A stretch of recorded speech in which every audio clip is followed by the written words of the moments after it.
সালাম আলাইকুম, কেমন আছেন সবাই? আজ আমি আপনাদেরকে একটি প্রফেশনাল ট্রাইপড বানিয়ে দেখাবো। যদিও আমার বানানো ট্রাইপডটি এটি নয়, আমার বানানো ট্রাইপডটি এখানে নিচে লাগিয়ে আছে, লেগ আসলে জন্য আপনাদের দেখাতে পাচ্ছি না। তো যদিও আমি স্ক্রিনে হয়তো দেখতে পাচ্ছেন আপনারা, আমি আমার ট্রাইপডটা আপনাদের দেখাচ্ছি। তো আজ আমি একটা প্রফেশনাল ট্রাইপড বানিয়ে দেখাবো, এবং এই ভিডিও শেষে আপনারা যদি চান এরকম একটি সফট বক্স অথবা স্টুডিও লাইট যেটাকে বলে, আপনারা যদি এরকম একটা বানাতে চান সেটাও আপনারা দেখতে পারেন। তবে স্টার্ট করার আগে বলি, আমার নাম আনাস, চ্যানেলের নাম মিস্টার ওয়ার্ল্ড লাভার। আমরা এই ভিডিওগুলো করতে অনেক অনেক কষ্ট করি, যেমন এই ভিডিওটি করার জন্য আমাদের প্রায় 3 দিন সময় লেগেছে, অনেক কষ্ট করেছি।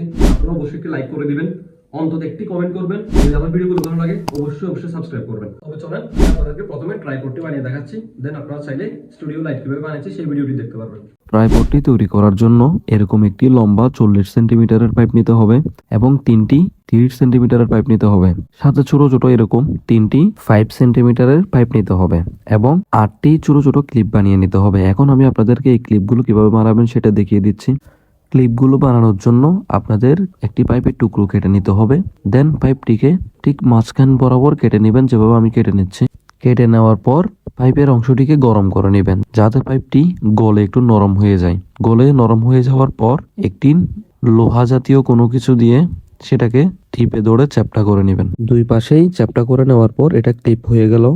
এখন আমরা আমাদের যে কাঙ্ক্ষিত 40 সেন্টিমিটারের একটি পাইপ নিয়েছিলাম সেটা নিয়েছি। সেটার মধ্যে আমরা এরকম 3টি ক্লিপ বানিয়ে ভালোভাবে লাগিয়ে নিয়েছি, যাতে এগুলো বের হয়ে না আসে।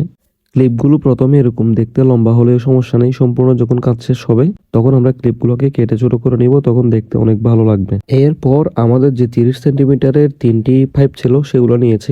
এখন আমরা একটি চিকন রডকে 30 সেন্টিমিটারের যে 3টি পাইপ ছিল সেখান থেকে একটি নিয়ে 40 সেন্টিমিটারের একটি পাইপের মধ্যে যে আমরা ক্লিপগুলো লাগিয়েছিলাম সেখানের মধ্যে আমি যেভাবে দেখাচ্ছি ওভাবে 30 সেন্টিমিটারের পাইপটির মাঝ বরাবর ছিদ্র করে ঢুকিয়ে নিচ্ছে।